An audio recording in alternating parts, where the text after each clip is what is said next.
Welcome again to the second coming. I'm so happy to be here with you. I'm your host, Jason Keaton. I'm here with Brother T. And Brother T, how was your week? How you doing? It's been good. I had a couple of guests this week, and spent some fun time this weekend, doing a little bit of physical activity and hanging out with some friends, and it was a lot of fun. I had a good time this weekend. And I understand you had a busy week last week yourself, huh? A little world travel. Yeah, that was an amazing adventure. I took my four daughters and my girlfriend and her daughter. They're all young adult women, and we all went to Rome, Italy for 5 days. Wow. So Airbnb'd it all in one nice little flat near the Vatican City, and toured the Vatican, and it was. I'll borrow a phrase from a comedian I watched the other day. They don't build them like they used to. You'd think 20-year-old legs could go as well as 50-year-old legs, but it doesn't turn out that way. Didn't turn out that way in your case. Well, I know Right. It you're a was, pretty active but we had guy. a really enjoyable family time. So it was Awesome, man. That sounds great. like a fantastic trip. Well, I'm glad you Yeah. made it back, and I'm excited to be back with you here on the second coming. Very, very excited Yes. about all the activity that's going on and the participation from our community, True Thought Spiritual Community. Hello to you. We're so very glad that you are participating in our podcast and all the views that we're getting and the reads we're getting on our emails that we're sending out every day. It's just been a wonderful, fulfilling experience for me personally, and very, very gratifying. I'm very excited to be a part of what seems to be happening in the world now as spiritual consciousness continues to evolve across the globe and around the planet. Thank you, Brother T. Uh, let's just jump right into it. Okay, I'm ready. I I I had a really, I think it was this morning's email actually, and it really was profound because it's something that happens when any of us are going through difficult times in our life, whether it's job loss or personal loss or just feeling lack. And the question that the viewer had was, why is this happening to me? And your enlightenment on this subject is, it's something that's really hard to wrap your head around. But once you do, and once you take yourself out of the victim consciousness, you can kind of start to relate. But I want you to enlighten us on, why is this happening to me? And that's the question. I know you're going to do a little spin on that because it's the perception. So the what that's happening. Tell me, give me a little bit more clarity on what is happening that you're referring to. Oh, okay. I believe it was a viewer that came to you and had the question, "Why is this happening to me?" Uh, And there wasn't details on that. But I'm just saying, in general, when we feel that we are being burdened with life and we're feeling that something is negative in our life, why is this happening to me? And in your email to all of us, you mentioned that it's not really happening to us. It's our soul's journey, right? And yeah, and yeah. this Okay, this lesson that we're leading into. So I guess okay. that's what I'm more talking about is the difference in perception from the human ego in wondering why this is happening to me versus the soul's Okay. journey and the experience of why this is happening. All right. I got you. So let's start out by taking a good deep breath. Let's welcome in all the guides and loved ones and the angels and the masters to help us in our conversation this morning and considering the question.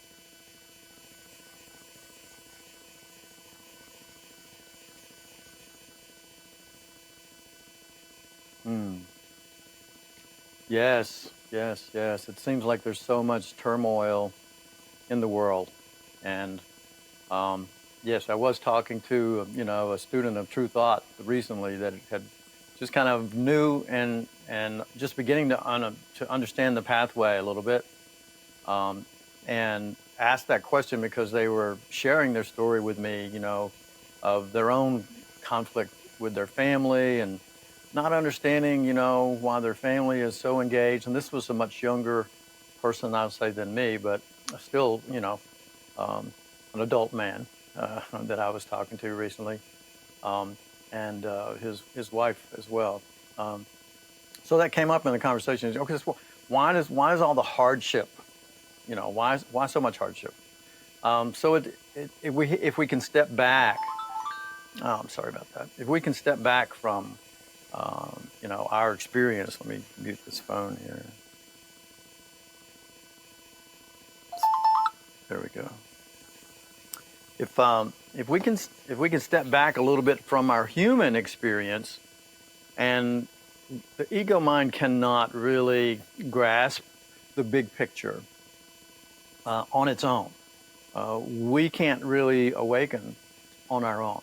That's why when Jesus came, the first coming, when Jesus came here and spent some time with us 2,000 years ago, why it was so important, and his entire demonstration was a reveal of a revelation, if you will, of our actual circumstance and what's going on. And it's just been peppered over the last few hundred years, but certainly in the last 50 or 60 years, we're really now beginning to get the clear picture of the intent by Spirit of why we're here and how we have the opportunity to evolve. And we call it the elevated self of form in a course of love. And this is what Jesus shared with us back right around the turn of the millennium in the second miracle book. So if we just step back, and I love using the analogy of the caterpillar and the butterfly, because if we didn't see it, we wouldn't believe it, right? If we didn't see it happening, if we were trying to tell a child about that, or even an adult, and they didn't have any physical evidence of that transformation, it would be really hard to understand it. So really what it is that the human form, and this has been going on for millions and millions and millions of years. First, we produced the spirit produced the physical world. We can go back to what the science talks about as the Big Bang Theory, and suddenly form came into manifestation, if you want to look at it that way, if you can accept that.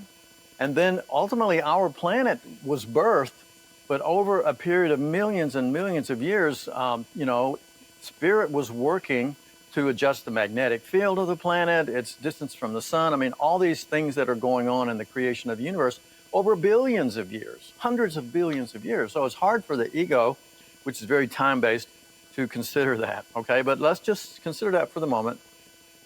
And then first the Spirit had to create an environment where we could be living here and sustain ourselves in form. So we can imagine the time and the error that, trials and errors that went into it. And eventually planet Earth became able to support life with the creation of fire, the creation of air, the creation of water, and the creation of planet Earth.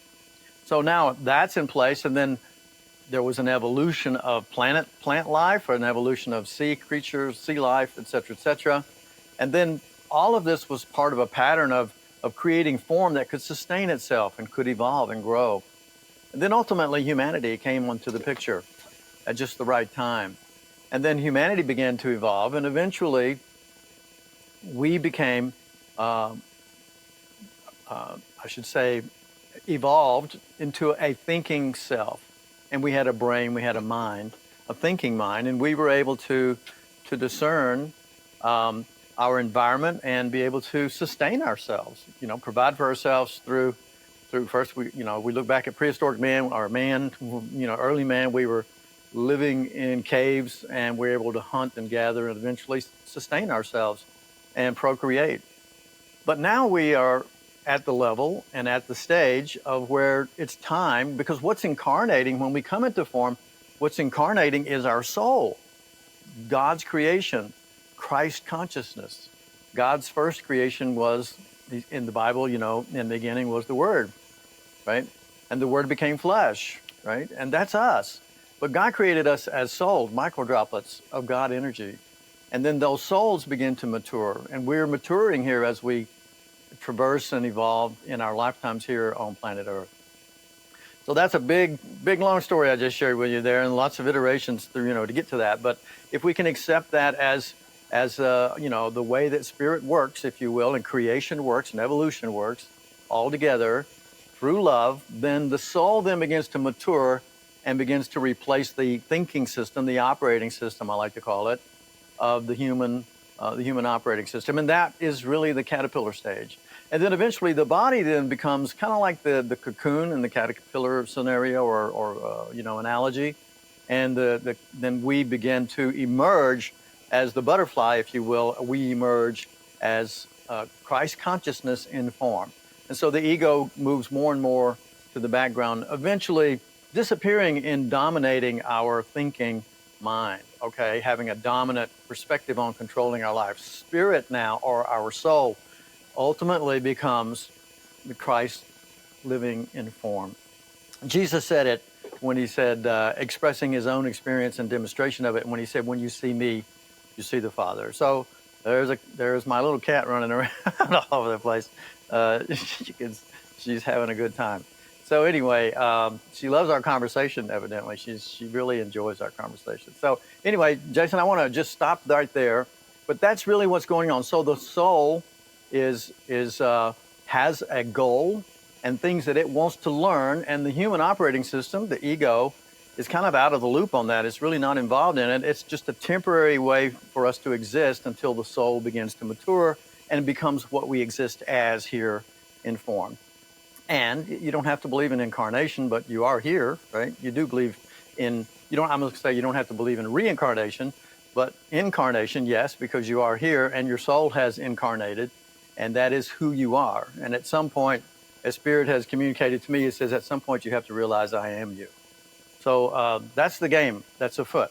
And so that is us becoming Christ consciousness as humanity, creating heaven on earth with the love of God being the energy that we are expressing and creating through. So I'll leave it at that, Jason. How does that sound? I love that. I love that.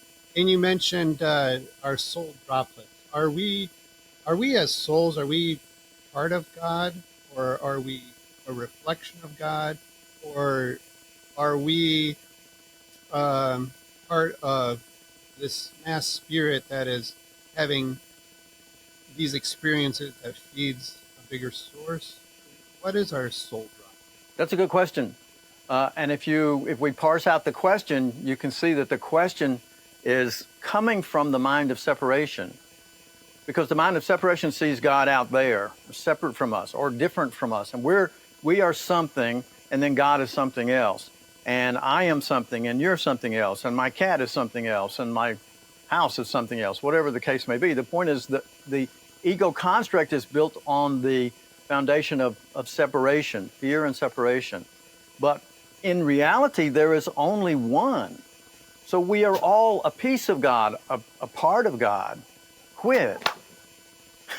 My cat's trying to tear down my background in my house. So we are a piece of God. We are a part of God. So very much, we are more of God. We are being more of God. And that's really what's going on. My cat's tickling me this morning. So that's really what's going on. We ultimately begin to remember, to become one with God through becoming realizing ourselves as what we really are, the Holy Spirit, which is nothing more than our right mind, our soul. So as you can see, it is a evolution of coming togetherness, or a reintegration of self, if you will. Great question. Yeah, and amazing explanation. And when you said it, it's like, yes, of course, we are part. We're not separate. That's the human ego that separates us. And thank you for reminding or let me silence this. But thank you, Brother T, for that explanation. And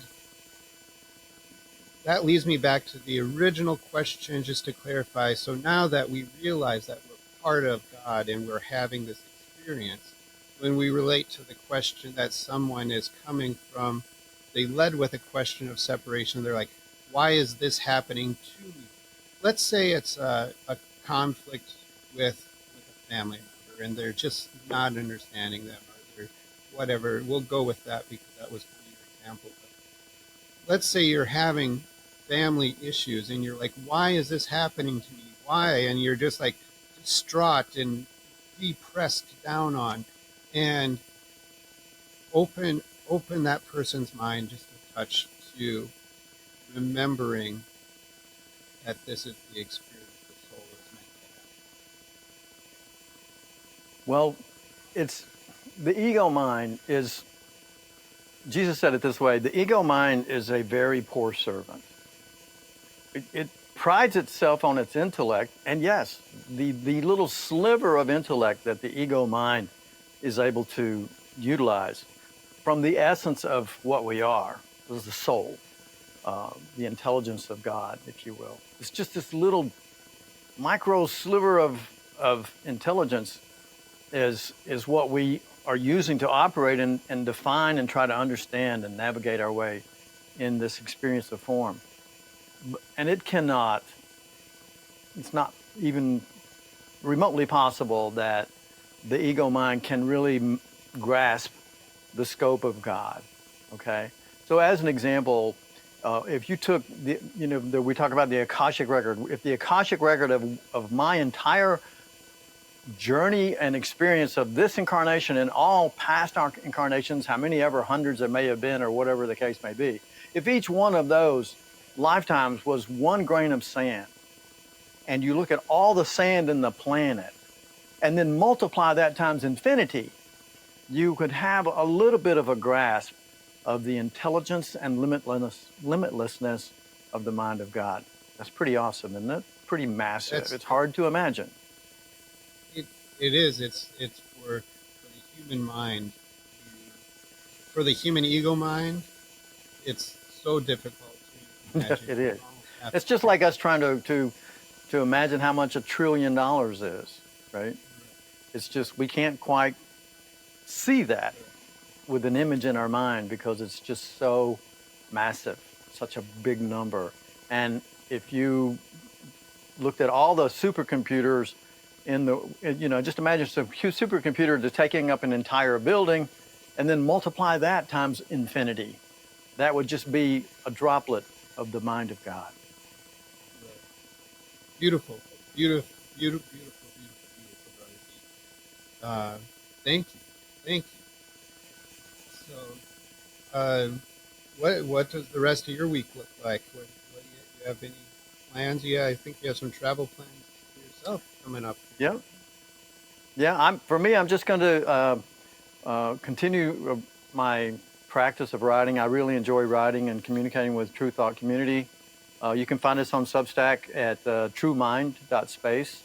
Truemind.space is our Substack page, and you can find all of our emails there, and our podcasts are there. And we'll be creating more content as we go. We've only been we transitioned to that platform only about 2 months ago, and the response has been amazing. I'm really, really surprised and so happy that so many people are looking and peering in and reading and participating in what we're doing here.